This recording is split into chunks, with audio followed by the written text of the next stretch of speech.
In case you missed it, a private boys' school in Sydney has sent a note home declaring war on the mullet. Waverley College told parents, if your son arrives at the college at the commencement of term 2 with a haircut that is not in line with the college policy, he will either be sent home on his first day or we will have a hairdresser on site where he can receive a haircut at the cost of $20. A hairdresser on site? Cheap hairdresser, I'll be going.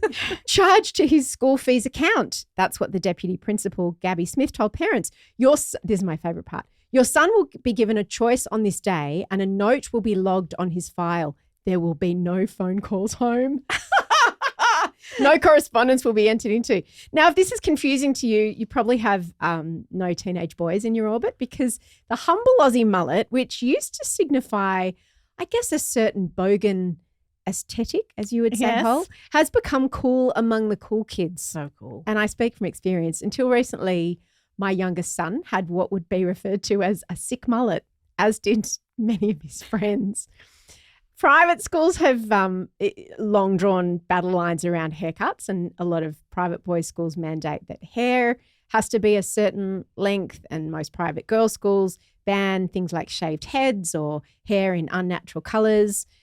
But it's all about the mullet at the moment. And Jessie, your parents are teachers, and you and Holly, when we spoke about this in our morning meeting, you had a take that went beyond just schools trying to exert control over students through their hair. Yeah, the mullet is very interesting because both of my parents work in Western Sydney and a lot of the kids at their school are, say, Lebanese, Pacific Islander, Indian, Asian, and there are no mullets to be seen. And I think that mullets are about white boys cosplaying as poor boys. I think that because it has become a bit of a status of class that's been reclaimed by this sort of indie underground. Well, it's like it's so grungy. uncool. It's cool. It's But like yes. an ironic haircut. It's also confusing because people used to judge and snicker at mullets Yep. and think it signified a certain thing. And then the hipsters started having them. And now people don't know how to read class anymore and they're very upset about it. But the hipsters started having them, and I'm imagining a white hipster. I think that if you're a person of colour in Australia and you get a mullet, you're pulled over by the police, and therefore it has more serious repercussions.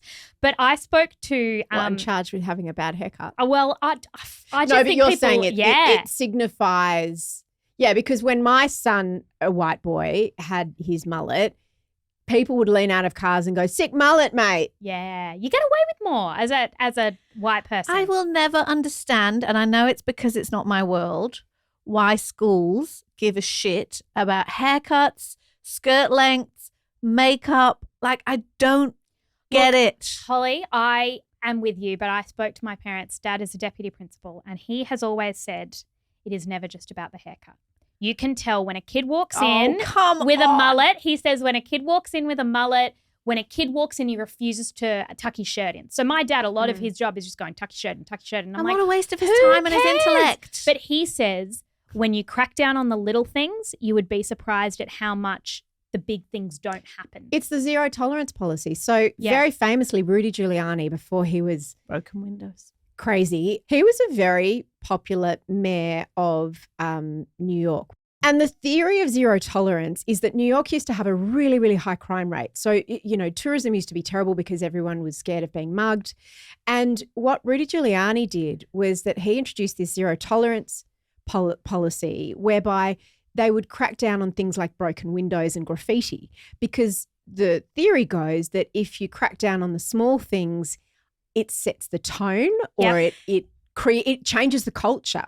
Exactly right. Yes, but the zero tolerance approach has a lot of problems. Like, it criminalizes a whole lot of behavior that doesn't need to be criminalized, fills up jails, makes criminals out of kids who are just trying to rebel. And we could talk about this for a week, but like in public, it doesn't matter what your hair's like. It matters what's inside your head. But it's also, and this is what I've said, because I've said, oh, but isn't that a class thing? Like, are you trying to just make everyone the same and you're trying to make them homogenous? Yes. And my parents will fight, and I had these fights with them at school. They will fight and say there is nothing more flattening and important for kind of stamping out class differences than a uniform. Because they're not private schools, they're Catholic schools. I know, and they will but say I know that's it's not true. supposed to be the topic for today.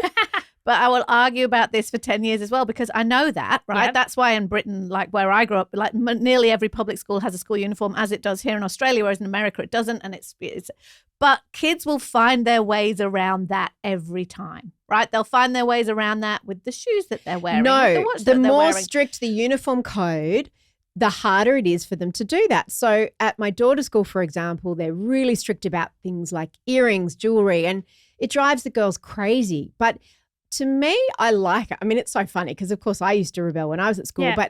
but I really like it because to me it teaches the lesson that, I don't know, sometimes you've got to do things you don't want to do. But do you know how- Sometimes you can't be a special individual and you've just got to be one of the sheep and following rules that seem really And it arbitrary. identifies I don't you agree. as part of a community. The one thing I will say about the hairdresser at the school, my parents both hated that.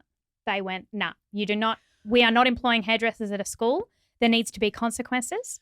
If you Oh no, they're not. They don't Oh have like my a resident gosh. hairdresser. They've just got somebody on site. Yep. So that the child is charged or the family is charged. Yep. And it's fixed then. Okay, so my parents, 50 years of teaching between them, they said, nah, you got to send the kid home. That's got to be the consequence, and that is on the parents to get that kid's haircut. And they say as well, you can see a certain haircut on a kid and go, that kid thinks they're in charge. That is so judgmental in 25 layers. And I love your parents and you know I do. And I agree with them on most things. But this is a very Catholic school, private school world, Yeah, right? yeah. The kind of school that I went to and the kind of school my kid goes to, they don't give a stuff what you're wearing as long as you're broadly looking like the uniform because that's not what matters. It's a distraction. You worry about where the kid's at and you engage them there rather than try to force them into a box and making it seem like it matters what haircut they've got. I want the Outlouders to tell us what they think because this is so divisive. Some people are It just, is, and you know what's interesting? At my son goes to a private school, my younger son, and they're strict in so many ways. But weirdly, unlike every other boys' school I know, they don't care about hair. You can do whatever you want with your hair. It's almost like they've decided this is where we're going to give boys the chance to express themselves. So there are boys with hair down to their waist, but they have this really interesting rule. If you've got long hair, you can't wear it back. You can't tie it up. You have to wear it out. weird. And I thought it would be the opposite way about around. gender. Like this is what I mean. All of this stuff is about conforming in a really what I think is a detrimental way because that's the not reason they don't conforming. want the boys to have ponytails or buns is because that's what girls have. No, it's not because some of the boys have hair down to their waist. It can be as long as you want, which is also Yes, a signifier But of why would it make girls' sense to not have buns or braids? I asked about that, and that is because it has to be cleaner if it's out or something. I don't Come know. on, arbitrary rules. I want to Arbitrary know, rules. Outlouders, tell us, do you reckon that if you're at school, you should be allowed to just walk around with your mullet? Or is this an important thing that you're part of a community, you're part of something bigger than yourself, and we don't have mullets? Isn't that how the You're workplace part works? of a community of people with mullets. But you can wear a mullet to work if you want to. Yeah, but if No you one's went to going to kick work, you. I bet you any money that if you went up to the top end of town right now, there would be loads of bankers with trendy Yep, mullets. but if you go to Macca's and you get your first job at Macca's and they say tuck your shirt in, and you say no, I won't tuck my shirt in, well, go home. We'll employ someone else.